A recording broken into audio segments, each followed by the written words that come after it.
તો નમસ્કાર દર્શક મિત્રો, જય માતાજી, જય શ્રી કૃષ્ણ। મિત્રો, ખેડૂત ઇન્ફો યુટ્યુબ ચેનલમાં આપ સૌ મિત્રોનું હાર્દિક સ્વાગત છે। તો નવરાત્રિના પહેલા દિવસે બની રહ્યો છે દુર્લભ સંયોગ અને આ રાશિઓ પર વરસશે માં દુર્ગાની કૃપા અને થશે છપ્પડ ફાળ ધનલાભ। હવે કઈ કઈ રાશિને આનો મિત્રો લાભ મળવાનો છે તેના ઉપર એક નજર કરવાના છે। તો વિડીયોને અંત સુધી જોતા રહેજો અને ચેનલમાં નવા હોય તો ખાસ કરીને વિડીયોને લાઇક કરી ચેનલને સબસ્ક્રાઇબ કરી દેજો। તેમજ મિત્રો કોમેન્ટમાં જય માતાજી જરૂરથી લખી દેજો, જેથી માતા રાણીની કૃપા તમારા અને તમારા પરિવાર પર સદાય બની રહે। તો મિત્રો, નવરાત્રિના પહેલા દિવસે શુક્લ યોગ બુદ્ધ અને સૂર્યના યુતિથી, બુદ્ધાદિત્ય યોગ મંગળ અને શુક્રના યુતિથી ત્રિગ્રહી યોગ ધનશક્તિ રાજયોગ બનશે।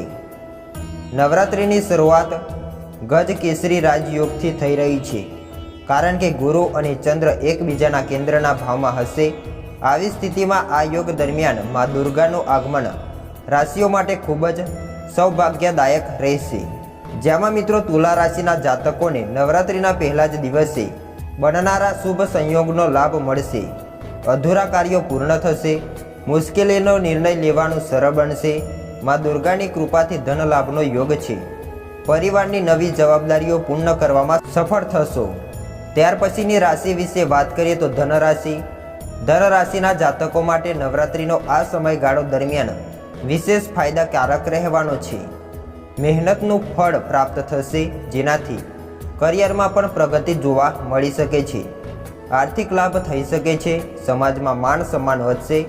એટલું જ નહીં, પારિવારિક જીવનમાં સુખ શાંતિ અને ખુશી રહેશે। ત્યાર પછી રાશિની વાત કરીએ તો મકર રાશિ। મકર રાશિના જાતકો પર્સનલ અને પ્રોફેશનલ લાઈફની ચિંતામાંથી મુક્ત રહેશે। ધનથી લઈ ચાલી રહેલી સમસ્યાઓનો ઉકેલ આવશે।